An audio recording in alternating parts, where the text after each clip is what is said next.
بالله من الشيطان الرجيم بسم الله الرحمن الرحيم يؤتي الحكمة من يشاء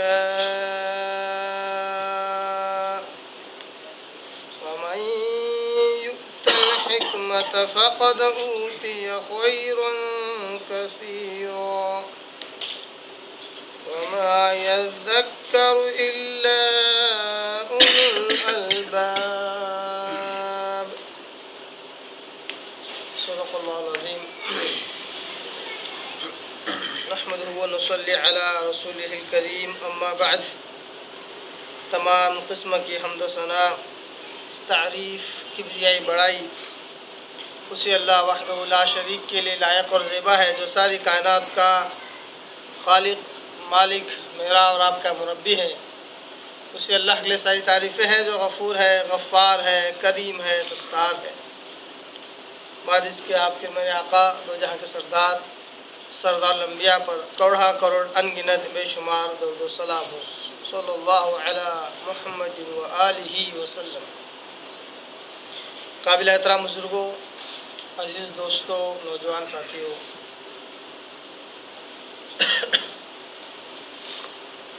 قرآن مجید کی ایک آیت کی میں نے تلاوت کی ہے اور یہ آیت ہمارے سلسلہ وار درس کی اگلی کڑی ہے۔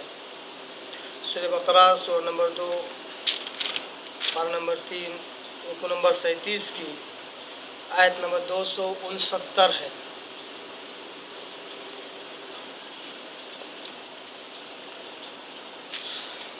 اس آیت کو اور واضح طور پر سمجھنے کے لیے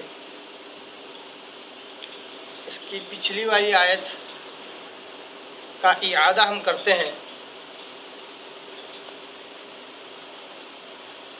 اللہ تبارک تعالیٰ نے آیت نمبر 268 میں کہا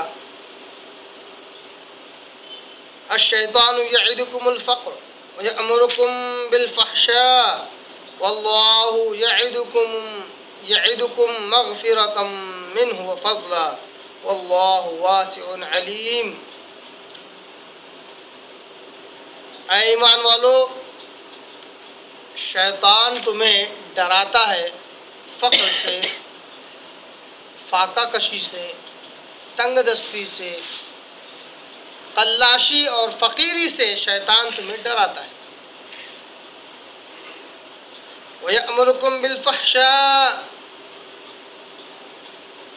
کہتا ہے کہ اگر تم خرچ کرو گے اللہ کی راہ میں، صدقہ دو گے تو تنگ دست ہو جاؤ گے، تمہارے مال میں کمی ہو جائے گی، تم نقصان اور خسارے اور گھاٹے میں آ جاؤ گے۔ اس کے برخلاف جب فحش، گندی، بری، بیجا، لغو باتیں جب آتی ہیں، گناہ کے جب کام آتے ہیں تو وہاں پر دھڑلے سے خرچ کراتا ہے۔ وَيَأْمُرُكُمْ بِالْفَحْشَاءِ، اور وہ حکم دیتا ہے فحش کاموں میں خرچ کرنے کا۔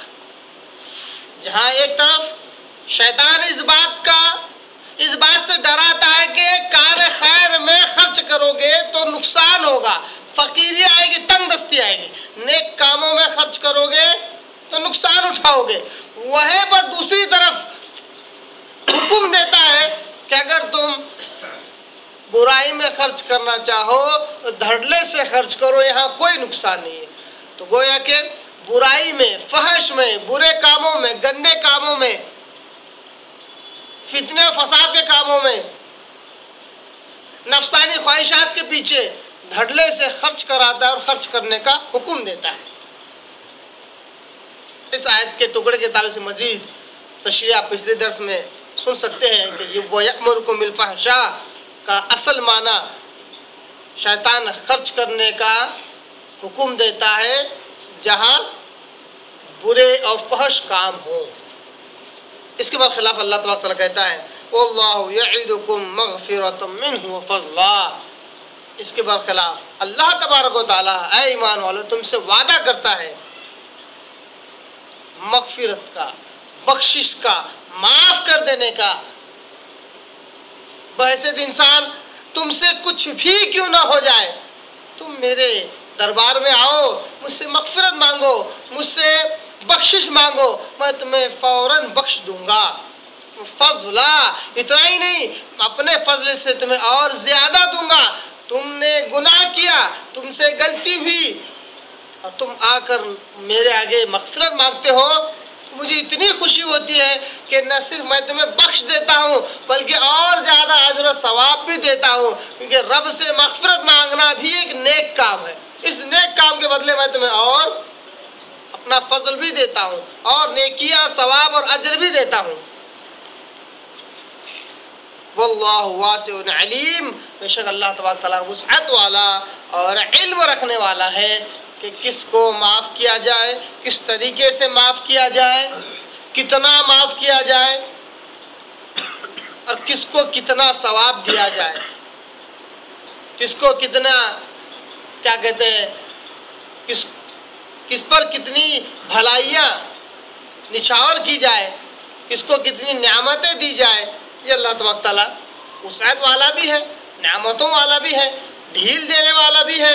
بندہ گناہوں میں بڑھتا جاتا ہے، رب فوراً نہیں پکڑتا ہے، اس امید میں ہوتا ہے کہ میرا بندہ ایک نہ ایک دن واپس پلٹ کر آئے گا، اپنے گناہوں سے توبہ کرے گا، مجھ سے مغفرت مانگے گا، وسعت دیتا ہے، اور جانتا ہے کہ یہ انسان ہے، بحیثیت انسان اس سے غلطی سرزد ہوگی۔ علم رکھتا ہے اللہ تبارک تعالیٰ کہ کس کو بخش دیا جائے، کس کو نہ بخشا جائے۔ اسی آیت کے ضمن میں ہم نے وہ حدیث بھی دیکھی تھی جو سنن ترمذی کی ہے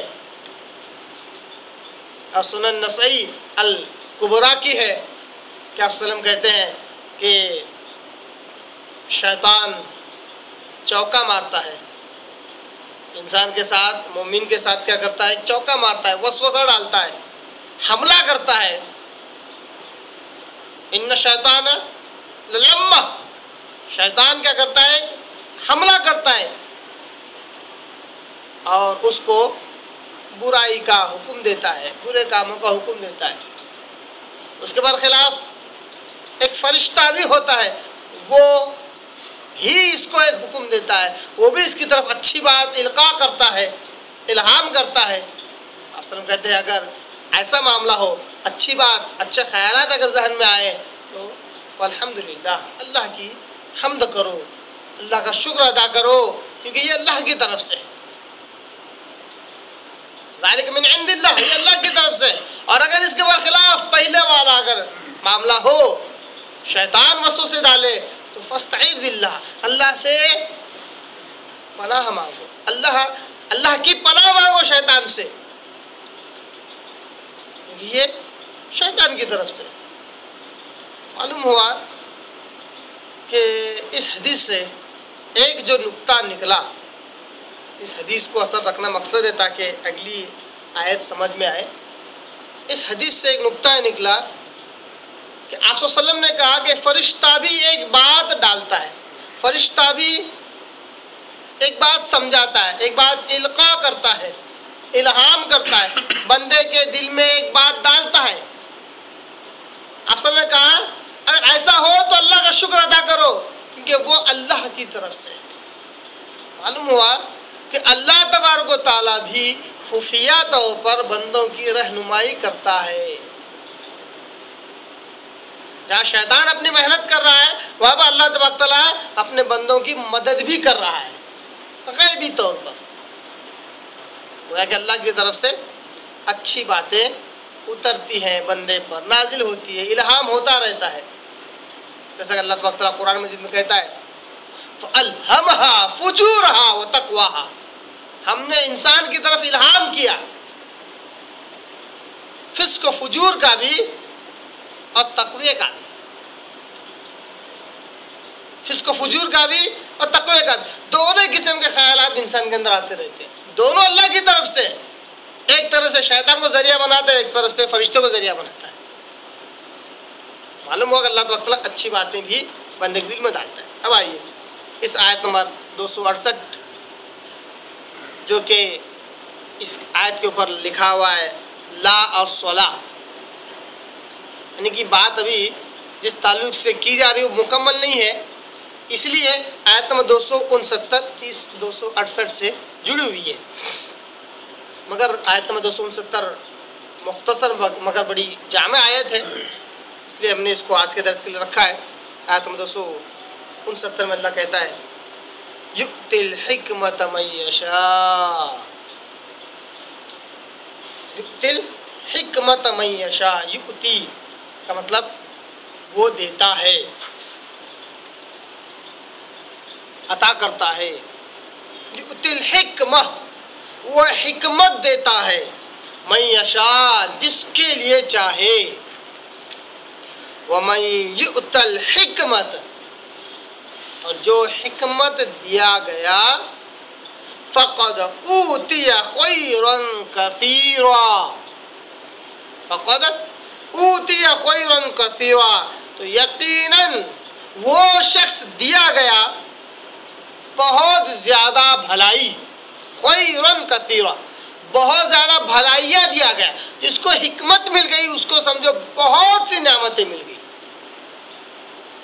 گویا کہ اللہ تبارک تعالیٰ بھلائیوں کا سر چشمہ کس کو کہا؟ حکمت کو کہا، یعنی جس کو ہزاروں کی نعمتیں ملی ہوں مگر حکمت نہ ملی ہو تو گویا کہ اس کو کچھ نہیں ملا، اور جس کو تھوڑا کچھ ملا ہو مگر حکمت ملی ہو تو گویا کہ اس کو بہت کچھ ملا ہے، بہت کچھ مل گیا۔ فقد اوتی خیرا کثیرا وما یذکر الا اولو الالباب، نہیں نصیحت حاصل کرتے مگر عقل مند، نہیں نصیحت حاصل کرتے مگر عقل مند۔ اللہ تبارک تعالیٰ نے شیطان کا تذکرہ کیا، اپنی مغفرت اور فضل کا تذکرہ کیا اور حکمت کا تذکرہ کیا، اور کہا کہ ان باتوں کو سمجھنے والے وہی لوگ ہیں جو عقل اور سمجھ رکھتے ہیں۔ اولو الالباب، لب کہتے ہیں عقل اور سمجھ، دانائی۔ جو لوگ عقل اور سمجھ اور دانائی رکھتے ہیں وہی لوگ ان آیات کے راز اور رموز کو سمجھ سکتے ہیں۔ اب حکمت کہتے کس کو ہے؟ لفظ حکمت کہتے کس کو؟ اس سے پہلے بھی یہ لفظ آ چکا ہے ہمارے پاس سامنے، مگر وہ لفظ جب آیا تو ایک لفظ کے ساتھ مل کر آیا ہے۔ کون سا لفظ ہے وہ؟ کتاب، کتاب والحکمہ، کتاب والحکمہ۔ اللہ تعالیٰ کہتا ہے کہ ہم ایک ایسا نبی بھیجنے والے ہیں جو کیا کرے گا؟ یعلمہم الکتاب والحکمہ، جو ان لوگوں کو کتاب اور حکمت کی باتیں سکھائے گا، کتاب اور حکمت۔ تو وہاں پر حکمت سے مراد اصل جو اس کا مفہوم ہے وہ ہے اپنی سنتیں سکھائے گا، احادیث مبارکہ سکھائے گا، نبی کا طور طریقہ سکھائے گا۔ جہاں ایک طرف اللہ کی کتاب سکھائے گا وہ ہے دوسری طرف نبی کا اسوہ اور ان کی زندگی اور ان کی احادیث مبارکہ سکھائے گا۔ حکمت میں سمجھداری بھی ہے، حکمت سے مراد سمجھداری، عام عقل و فہم بھی ہے، مگر وہاں پر بھی خصوص احادیث مبارکہ، سنت رسول سے مراد لیا جاتا ہے۔ یہاں پر حکمت اکیلا آیا ہے، یہ جو لفظ ہے حکمت اکیلا آیا ہے۔ یہاں پر کیا معنی ہوں گے حکمت کے؟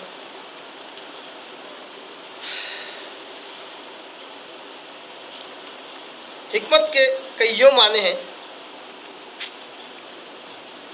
بعض لوگوں نے حکمت سے مراد، بعض لوگوں کے نزدیک حکمت سے مراد عقل و فہم ہے،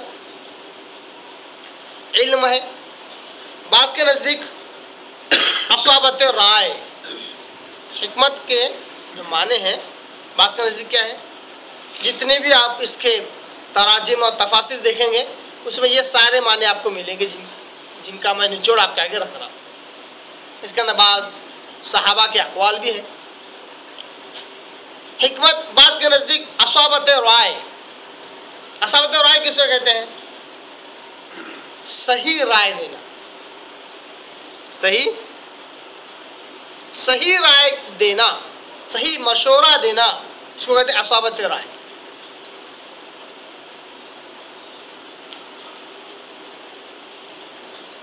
بعض کے نزدیک حکمت سے مراد ناسخ اور منسوخ کا علم ہے، ناسخ اور منسوخ کا علم ہے، علم اور فہم ہے۔ ناسخ اور منسوخ مطلب کون سی آیت ناسخ ہو گئی، اس کے بعد کون سی آیت منسوخ ہو گئی، احادیث میں کون سی احادیث میں کون سی حدیث منسوخ ہو گئی، پھر کون سی حدیث اس کے بعد آئی جو ناسخ کہلاتی ہے، اس کا علم اور فہم جو ہے وہ حکمت کہلاتا ہے۔ بعض کے نزدیک صرف کتاب و سنت کا علم و فہم ہی حکمت ہے۔ اسی طرح اصل ایک اور مفہوم کی طرف آپ کو لے جا رہا ہوں، اور بعض کے نزدیک حکمت سے مراد قرآن کریم اور حدیث شریف کی پوری مہارت ہے، جس سے ناسخ و منسوخ، محکم و متشابہ، مقدم و مؤخر، حلال و حرام کی اور مثالوں کی معرفت حاصل ہو جائے، اس کو کہتے ہیں حکمت۔ کس شخص کو حکمت عطا کی گئی؟ جس کو قرآن کریم اور حدیث شریف کی پوری مہارت ہو، جس سے ناسخ منسوخ کا علم اور معرفت جس کو ہو، اس کو حکمت عطا کی گئی۔ جس کو محکم اور متشابہ آیات اور احکام کے تعلق سے پتہ ہو، جس کو مقدم اور مؤخر احکامات میں مقدم اور مؤخر کا علم ہو، جس کو حلال اور حرام کا علم ہو، جس کو مثالوں کی معرفت ہو، کیونکہ قرآن مجید بہت سی جگہ پر الگ الگ انداز سے مثالیں بیان کرتا ہے۔ ان مثالوں کی معرفت، ان مثالوں کا اصل معنی مفہوم سمجھنا، یہ کیا ہے؟ حکمت میں شامل ہے۔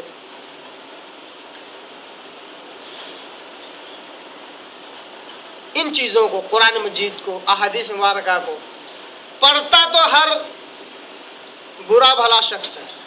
قرآن مجید اور احادیث صحیحہ کو، قرآن مجید اور احادیث کی کتابوں کو یا اسلامک لٹریچر کو ہر برا بھلا شخص پڑھتا ہے، لیکن اس کی تفسیر، اس کی سمجھ، وہ حکمت جس سے اللہ چاہتا ہے وہ عنایت فرماتا ہے۔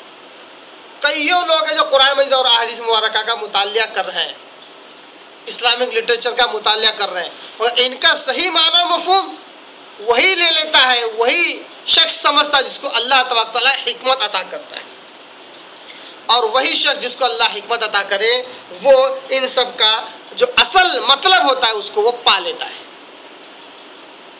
جس کو حکمت مل جائے وہ اس کے اصل مطلب کو پا لیتا ہے، اور اسی طرح وہ زبان سے بھی اس کے صحیح معنی اور مفہوم اور مطلب کو بیان کرتا ہے۔ یا کہ یہ جو اللہ تبارک تعالیٰ کہتا ہے یؤتی الحکمت من یشاء، اللہ جس کو چاہتا ہے حکمت عطا کرتا ہے۔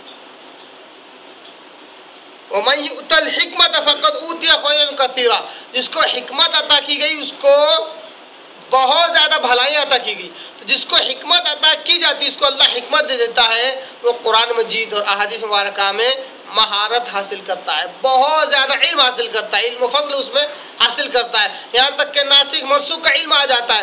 قرآن مجید اور احادیث مبارکہ اور اسلامی لٹریچر تو پڑھنے والے بہت ہیں، ہر بھلے اور برے لوگ ہیں، مگر اس کے صحیح معنی مفہوم کو کون شخص پہنچتا ہے؟ جس کو اللہ حکمت عطا کرتا ہے، اور اس کی زبان سے اس کا صحیح معنی مفہوم بھی ادا ہوتا ہے۔ ورنہ ہوتا ہے ایسے کہ لوگ قرآن پڑھتے ہیں، احادیث پڑھتے ہیں، جب بولتے ہیں تو کبھی الٹا ہی بول دیتے ہیں، جب بولتے ہیں تو خود زیادہ کنفیوز ہوتے ہیں اور سامنے والے سے پوچھتے ہیں کہ سمجھ گئے کیا، کہیں کنفیوز تو نہیں ہو رہا ہے؟ کیوں؟ زبان سے صحیح ادا نہیں ہوتا ہے۔ جس کو اللہ حکمت ادا کرتا ہے وہ قرآن مجید، احادیث مبارکہ، اسلامی لٹریچر کو صحیح بھی سمجھتا ہے اور صحیح ادا بھی کرتا ہے۔ سچا علم، صحیح سمجھ، اسے سچا علم، صحیح سمجھ اس کو عطا ہو جاتی ہے جس کو حکمت عطا ہو جاتی ہے، اور حکمت اس کو عطا ہوتی ہے جس کے دل میں اللہ کا ڈر ہوتا ہے، اللہ کا تقوی جس کے اندر ہوتا ہے اس کو حکمت۔ ظاہر سی بات ہے جو اللہ سے ڈرے جو اللہ سے مانگے، جو اللہ کے قریب رہے، اللہ تبارک تعالیٰ اس کو حکمت سے نوازتا ہے۔ تو گویا کہ حکمت کے جتنے معنی بیان کیے، سارے معنی حکمت میں شامل ہیں۔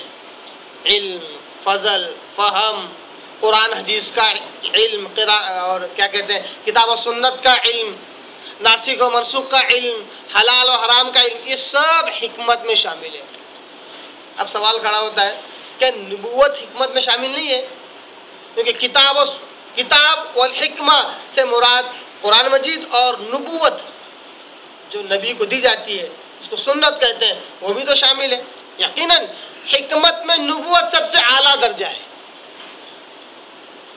حکمت نبوت میں سب سے اعلیٰ درجہ ہے، کیونکہ جو شخص نبی بنایا گیا اس کو تو اسپیشل حکمت مل گئی اللہ کی طرف سے، اسپیشل خصوصی سمجھ مل گئی، وہ تو اب ہر چیز سمجھ سکتا ہے کیونکہ وہ تو نبی بنایا گیا۔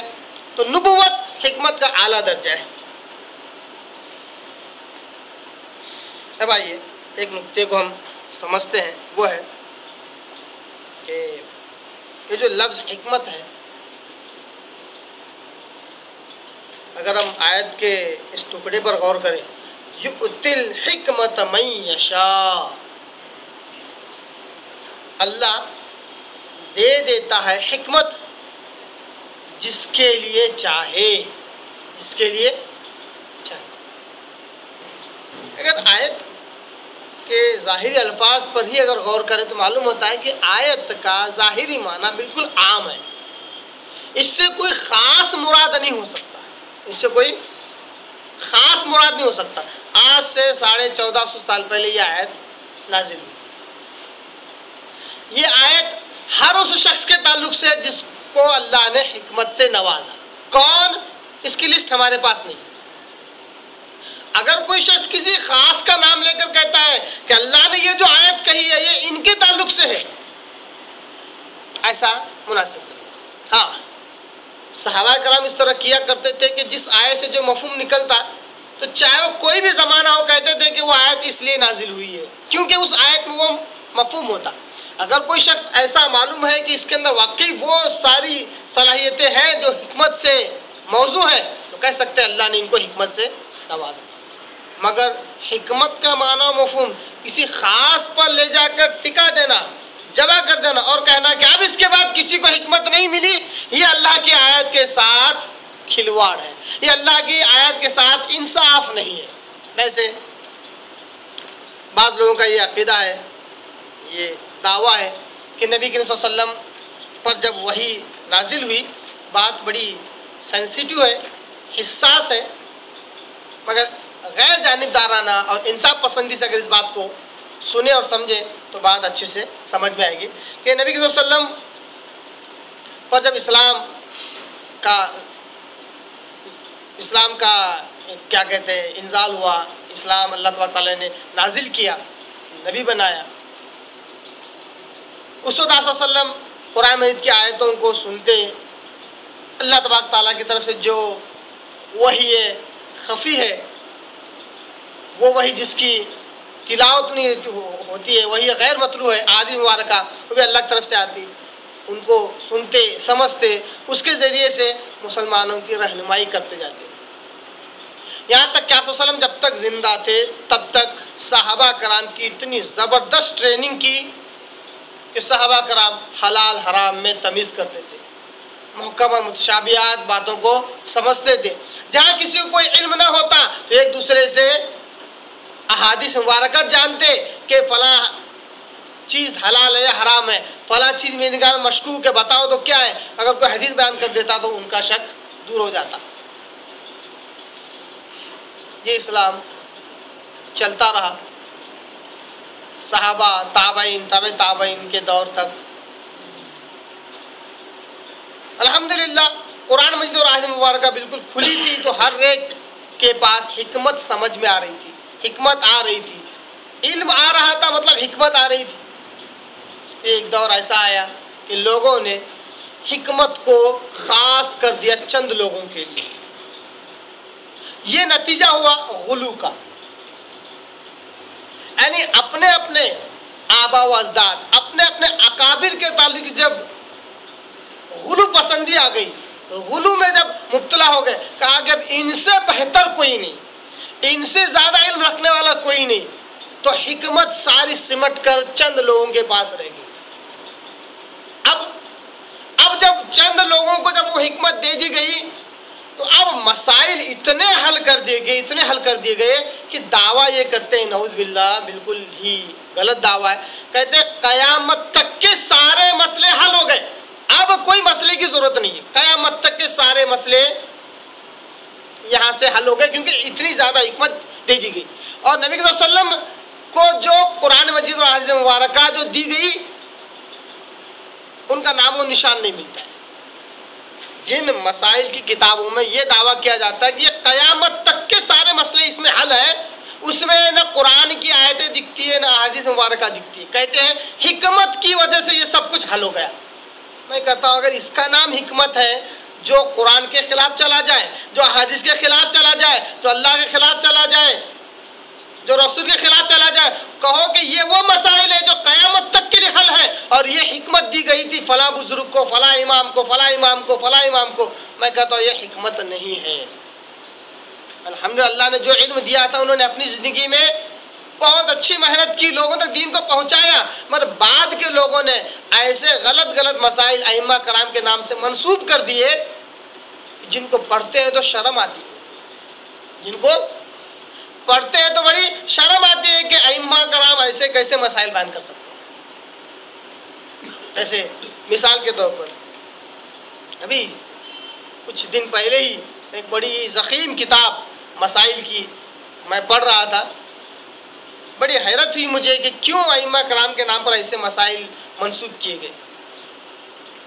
جہاں زنا کی حد لگنی چاہیے، جہاں زنا کے کوڑے لگنے چاہیے، جہاں زنا کے نام پر رجم ہونا چاہیے، جہاں قتل کیا جانا چاہیے، وہاں پر مسئلہ کھڑا کرتے ہیں غسل کا۔ مجھے سمجھ میں نہیں آیا ایسا کیوں۔ کہتے کہ اگر کوئی شخص، دیکھیے ایک مثال، اور یہ فقہی مسائل کیسے ہیں، کس قرآن کی روشنی میں، کس احادیث کی روشنی میں، کون سی حکمت ہے یہ، واللہ اکبر واللہ عالم، اللہ بہتر جانے کس قسم سے لوگوں نے ایسی سوچ بنائی۔ اور ہر مسئلے میں یہ رہتا ہے اگر کوئی شخص، اگر سے کیوں بھائی، اگر کسی کے ساتھ کوئی معاملہ ہوا تو آپ ضرور فیصلہ کیجئے، جس کے ساتھ ہوا ہی نہیں تم یہ سمجھ کر مسائل نئے گھڑو کہ قیامت تک کے لیے حل ہے، تو ظاہر سی بات ہے ہزاروں غلطیاں ہوں گی۔ جیسا کہ ایک مثال میں یاد دے رہا ہوں، معافی چاہتا ہوں اگر اس میں بد تہذیبی اگر کچھ ہو یا نازیبا اس میں الفاظ ہو تو معافی چاہتا ہوں، مگر کیا کرے، دین کے نام پر ایسی باتیں رکھنے کی وجہ سے اللہ اکبر دین کی شکل بگڑ رہی ہے۔ پھر بھی اگر یہ دعویٰ کرو کہ قیامت تک کے مسئلے حل ہے تو یہ کیا کہتے ہیں،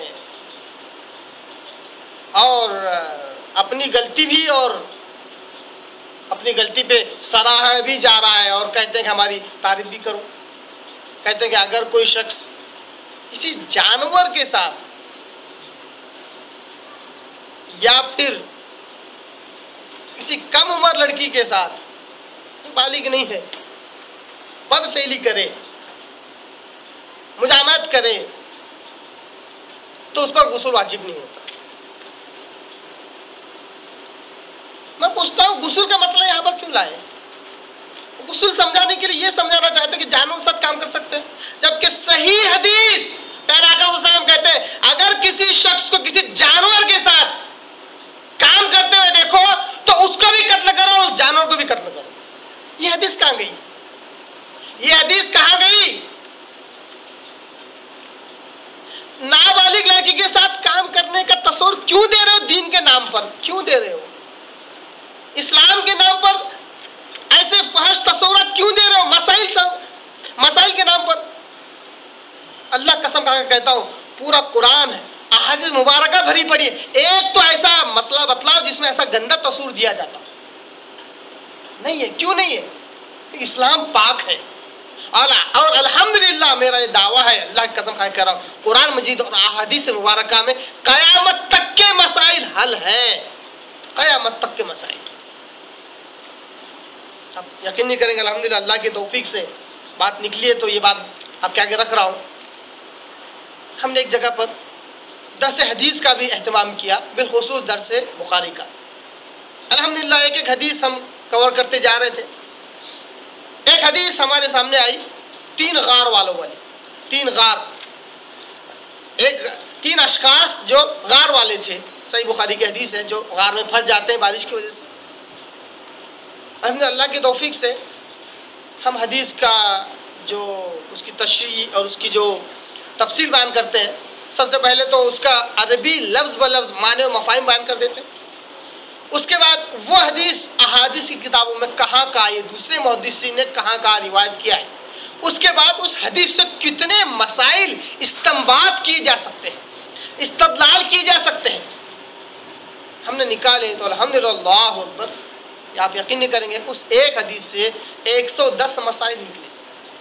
کتنے؟ 110 کیسے نکلے؟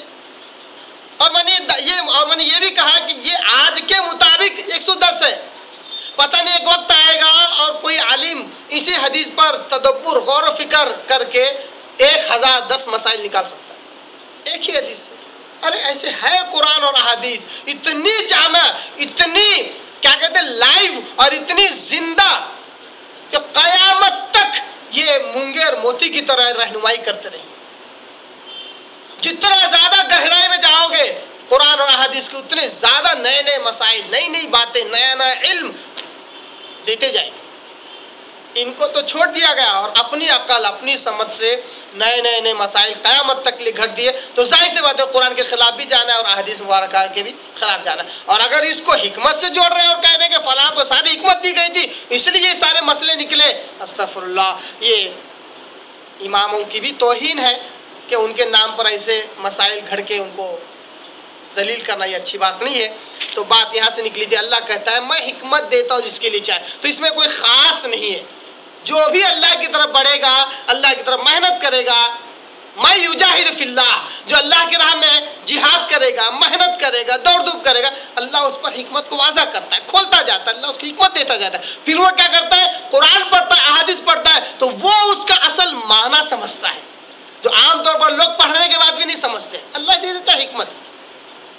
اس کے لیے آپ کے میرے سے کم علم، کم عمر، کم تجربہ کار لوگ نہیں لگتے، کافی تجربہ لگتا ہے، کافی علم لگتا ہے، تب جا کے اللہ تعالیٰ ایک اسٹیج کے بعد ایسا ذہن کھول دیتا ہے ان کا کہ وہ قرآن مجید اور احادیث مبارکہ کا اصل موضوع، اصل مطلب، اصل جان اس کی سمجھ لیتے ہیں۔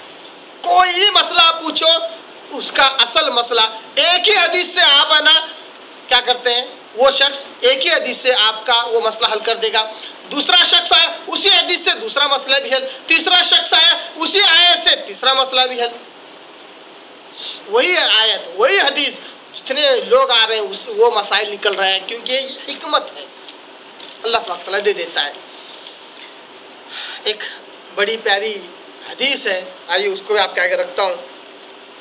صحیح بخاری، صحیح مسلم، سنن نسائی الکبریٰ، سنن ابن ماجہ اور مسند احمد کی حدیث ہے۔ آپ صلی اللہ علیہ وسلم کہتے ہیں بڑی مشہور حدیث ہے، عام طور پر بھی لوگ یہ حدیث سنتے ہیں۔ حضرت عبداللہ ابن مسعود رضی اللہ عنہ اس حدیث کا راوی ہیں، کہتے ہیں قال النبی صلی اللہ علیہ وسلم لا حسد الا فتنتین، لا حسد الا فتنتین، حسد جائز نہیں ہے، رشک کرنا جائز نہیں ہے سوائے 2 لوگوں کے، سوائے 2 لوگوں کے، یعنی 2 لوگوں کو دیکھ کر رشک کیا جا سکتا ہے، لالچ کی جا سکتی ہے، حسد کیا جا سکتا ہے کہ میں ایسا کیوں نہیں ہوں، جبکہ عام طور پر حسد، جلن، لالچ یہ اچھی چیز نہیں ہے، اس سے منع کیا گیا، مگر 2 لوگوں کے ساتھ یہ رشک اور یہ لالچ کیا جا سکتا ہے، یہ حسد کی جا سکتی ہے۔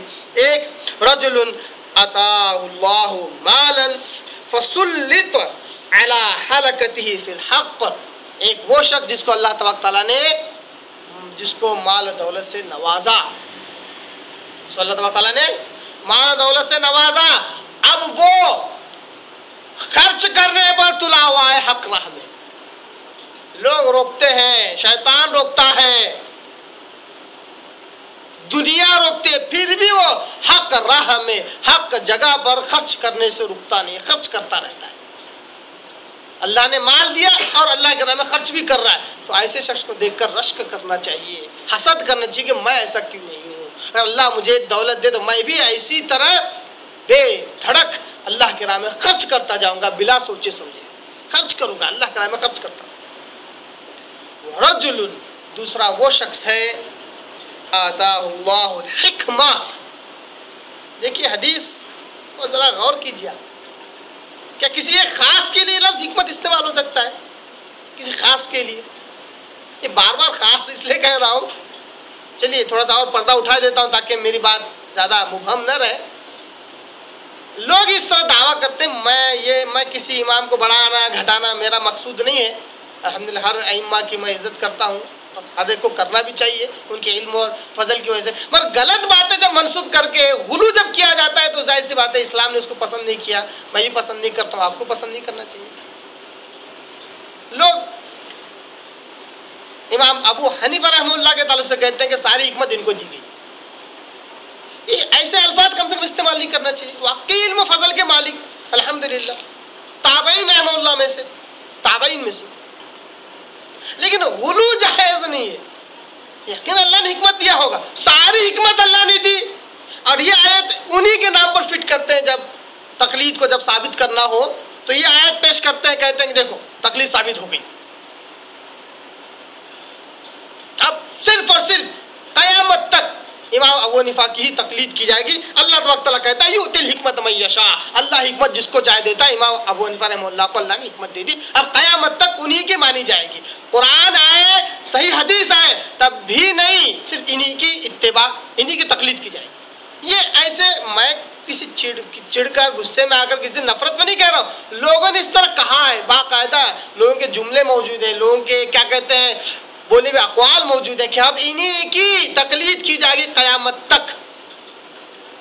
اور ہم نے آزما کر دیکھا بھی، صحیح حدیث ہم نے پیش کی، کہا یہ دیکھو یہ صحیح حدیث ہے، پیارے آقا صلی اللہ علیہ وسلم کی صحیح حدیث، کہتے ہیں یہ ہمارے مسلک میں نہیں ہے، کھلے الفاظ کیا کہتے ہیں یہ ہمارے مسلک میں نہیں ہے، امام ابو حنیفہ رحمہ اللہ کے مسلک میں یہ نہیں ہے، اس لیے حدیث نہیں مان سکتے۔ میں کہتا ہوں کیوں، صحیح ہے نا، صحیح ہے تو کیوں نہیں مان سکتے؟ نہیں، قیامت تک اب صرف ان کا ہی چلے گا۔ میں کہتا ہوں آپ صلی اللہ علیہ وسلم جو شریعت لے کر آئے وہ تو صرف 300 سال چلی، اس کا مطلب 300 سال بعد آپ صلی اللہ علیہ وسلم کی شریعت نہیں چلی، اس کے بعد سے قیامت تک ان کی شریعت چلے گی۔ یہ لوگوں کی غلطی ہے، ائمہ کرام کی غلطی نہیں ہے، جو غلط منسوب کر کے ان کے نام پر بہت زیادہ غلو کر دیا، یہ لوگوں کی غلطیاں ہیں۔ اللہ ہماری اسی غلطیوں کو معاف کرے اور ہماری صحیح رہنمائی کرے۔ تو آپ صلی اللہ علیہ وسلم کہتے ہیں وَرَجُلٌ آتَاهُ اللَّهُ، اور دوسرا وہ شخص جس کو دیکھ کر رشک کیا جانا چاہیے، حسد کرنا چاہیے، آتاہ اللہ حکمت، جس کو اللہ نے حکمت دیا۔ اب یہاں پر بھی دیکھیے، آپ کسی خاص کو اللہ حکمت دے رہا ہے ایسا نہیں کر رہا ہے، اللہ حکمت دے دیتا ہے۔ حکمت کیا سمجھ ہے، ایک قسم کی سمجھ، فہم، عقل، اصابت رائے، صحیح بات کی رائے دینا ہوتا ہے۔ اگر کوئی مشکل مسئلہ 4 لوگ آگے پیش کیا جائے تو 3 لوگ سوچتے بیٹھے کہ کیا جواب دو، ایک فوراً سنتے ہی بول دیتا ہے اس کا ایسا اور ایسا اور ایسا ہونا چاہیے۔ یہ سمجھ کہاں سے آئی؟ اللہ تعالیٰ دے دیتا ہے۔ آتا اللہ الحکمہ، جس کو اللہ نے حکمت سے نوازا، حکمت دے دیا، فہوا یقضی بہا، کہ اسی حکمت سے اللہ نے حکمت دیا نا، اس حکمت کا وہ استعمال۔ یہ حکمت بول تو کوئی کشف و کرامت نہیں ہے کہ کچھ نہیں معلوم، بالکل اندھا ہے، بالکل کوڑا ہے، جیسے ہی آئے وجد میں آ گئے، آتی ہاں جاؤ بچہ تمہارا یہ کام ہو جائے گا، ہاں یہ مسئلے کا حل اس طرح ہے، پھر جیسے ہی ہوش میں آ گئے، کیا کہا بابا آپ نے؟ میں نے کچھ نہیں کہا، آپ نے تو مسئلے کا حل بتا دیا، اللہ کی طرف کی بات۔ یہ حکمت نہیں ہے، یہ کشف و کرامت چمتکار کا نام حکمت نہیں ہے۔ آپ صلی اللہ علیہ وسلم کہتے ہیں فَهُوَ يَقْضِي بِهَا، اس حکمت کا استعمال کر کے وہ فیصلے کرتا ہے، مطلب اس کو معلوم ہے کہ وہ کیا چیز ہے، سوچ سمجھ کر فیصلے کرتا ہے۔ بعض لوگوں کا اس قسم کے لوگوں کو زندہ ولی قرار دے دیا کہ اچانک ہی ان کو حال آ جاتا ہے، جس کو وہ کہتے ہیں وجد آنا۔ وجد آنا ایک ایسا ڈیفینیشن، ایک ایسی تعریف ہے کہ اگر اس پر زبان درازی کرے تو کافر بھی قرار دے دیتے۔ وجد مطلب ایک عجیب قسم کا حال آ جانا، یہاں تک کہ اللہ معاف کرے اس میں کچھ درجے ایسے بھی ہیں کہ بعض لوگ کہتے ہیں وجد آنا سے مراد اللہ تبارک تعالیٰ براہ راست عرش پر سے اتر کر ان کے جسم میں سرایت کر جاتا ہے، جس کی وجہ سے وہ انا الحق بن جاتے ہیں۔ یعنی میں ہی حق ہوں، میں ہی اللہ ہوں، آپ جو پوچھنا ہے پوچھو، ساری چیزیں صحیح بتا دیں، بعد میں ہوش میں آتے تو کچھ معلوم نہیں ہوتا. ارے اللہ کے بندے وہ شیطان ہے, وہ جن ہے, وہ جن کو تو اللہ کہتا ہے استغفر اللہ. شیطان آ کر اگر کبھی کسی مشکل کا حل دے بھی دے تب بھی وہ حکمت میں شامل نہیں ہے. حکمت کون سی ہے؟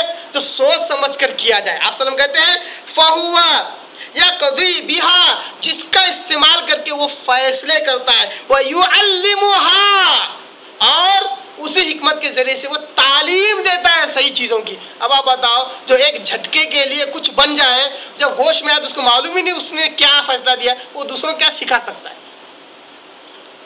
جس کی حالت خود سدھر نہیں کی وہ دوسروں کو کیا سدھار سکتا ہے؟ اللہ جس کو حکمت دے دیتا ہے وہ ہوش و حواس میں ہوتا ہے. جب اس کے آگے کوئی فیصلہ پوچھا جاتا ہے تو اس حکمت کا استعمال کر کے لوگوں کے درمیان فیصلے کرتا ہے, اور وہی حکمت کے ذریعے سے لوگوں کو تعلیم دیتا ہے, اچھے اور برے کی تمیز بتلاتا ہے, اچھے اور برے کے اصول بتلاتا ہے. یہ بڑی عجیب و غریب چیز ہے. اس کو چند الفاظ میں بیان کر کے یہ نہیں کہا جا سکتا کہ حکمت اس کو کہتے ہیں. آپ صلی اللہ علیہ وسلم نے موٹے موٹے الفاظ میں یہ کہہ دیا, بڑی جامع انداز میں کہا کہ وَرَجُلٌ آتَاهُ اللَّهُ الْحِكْمَةَ, ایک وہ شخص جس کو دیکھ کر رشک کرنا چاہیے, جس کو اللہ نے حکمت سے نوازا, حکمت دے دیا. فَهُوَ يَقْضِي بِهَا, کہ جس کے ذریعے سے فیصلے کرتا ہے. یاد رکھیں اس بات کو, نہیں تو بہت سارے لوگ ہیں جن کو کیا کہتے ہیں, ڈیڑھ شانے بولتے ہیں, یعنی کہ اور اسمارٹ, بہت کچھ سمجھتے ہیں. پوچھتے کیا سمجھا؟ سمجھا ہوں, آپ نہیں سمجھ سکتے. اچھا کیا سمجھا آپ نے؟ سمجھا سکتے, میں سمجھاؤں گا مگر آپ کا وہ لیول نہیں ہے. یہ کیا ہے؟ آپ نے اصل میں سمجھے ہی نہیں ہے. اگر آپ سمجھے ہیں تو آپ یو کین کیا کہتے ہیں, آپ اس کو اور اچھے انداز میں سمجھا سکتے ہیں. اگر آپ جس چیز کو سمجھے ہیں ظاہر سی بات ہے اس کو اور اچھے انداز سمجھا سکتے ہیں. جو سمجھا ہی نہیں ظاہر سی بات ہے وہ سمجھانے میں بھی کنفیوژن رہے گا. تو ایسے بھی لوگ ملیں گے جو کیا کہتے ہیں ہمیشہ اوور کانفیڈنس رہیں گے, خاموش اختیار کرے ہوئے رہیں گے, کچھ نہیں بولیں گے. جب بھی معاملات آئیں گے تو خاموش نکل جائیں گے. لوگ کہیں گے کیا کچھ سمجھ میں آیا؟ سمجھ میں آ گیا اس لیے تو دور چلا گیا میں. حالانکہ کچھ بھی پھینگا, کچھ بھی سمجھ میں نہیں آیا. عزت بچانا مقصود ہوتا ہے. اور حکمت وہ یعلمها, اس کے ذریعے سمجھانا بھی پڑتا ہے, تعلیم بھی دینا پڑتا ہے. مطلب جو سمجھا وہ سمجھا سکتا ہے, وہ سمجھا ہی نہیں وہ کیا سمجھائے گا. جو خود کنفیوز ہے ظاہر سی بات ہے وہ دوسروں کا کنفیوژن کلیئر نہیں کر سکتا. یہ بہت اچھا ورڈ میں نے استعمال کیا, لوگوں کا کنفیوژن کلیئر کرنے والے کے پاس حکمت ہوتی ہے. یہ بہت ساری باتیں ہیں, ابھی بات سے بات جو نکلی تو میں آپ کے آگے رکھ رہا ہوں. جو لوگوں کا کنفیوژن دور کر سکتا ہے اس کے پاس حکمت ہے. اللہ تبارک تعالیٰ حکمت دے رہا ہے. یہ حکمت تھوڑی ہو سکتی ہے اور تھوڑی زیادہ ہو سکتی ہے, 10%, 5%, کیا کہتے ہیں 20, 30, 40, 60, 90. انبیاء کرام کے پاس 100%, باقی کا امتیوں کے پاس ہی پرسنٹیج کم زیادہ ہوتا ہے. کسی ایک کو 100% دے دینا وہ بھی انبیاء کے بعد, یہ بالکل درست نہیں ہے. یہ بالکل درست نہیں ہے. کم زیادہ ہو سکتا ہے, 95% حکمت ہو سکتی ہے, مگر انبیاء کی طرح 100% حکمت نہیں ہو سکتی. انبیاء کو تو براہ راست وحی کے ذریعے سے علم دیا جاتا ہے. نبی جتنا اچھا سمجھتا ہے اتنا اچھا کوئی سمجھ نہیں سکتا. تو میں نے کوشش کی کہ لفظ حکمت کو آپ کے آگے رکھوں صحیح معنوں میں بھی, اور حکمت کے وہ غلط معنی جو لوگ لیتے ہیں اس کا بھی ازالہ کروں. اس بات کی میں نے کوشش کی. اللہ سے دعا کرتا ہوں کہ اللہ تعالی ہم سب کو صحیح توفیق دے دین کی باتوں کو سمجھنے کی. وآخر دعوانا ان الحمد للہ رب العالمین.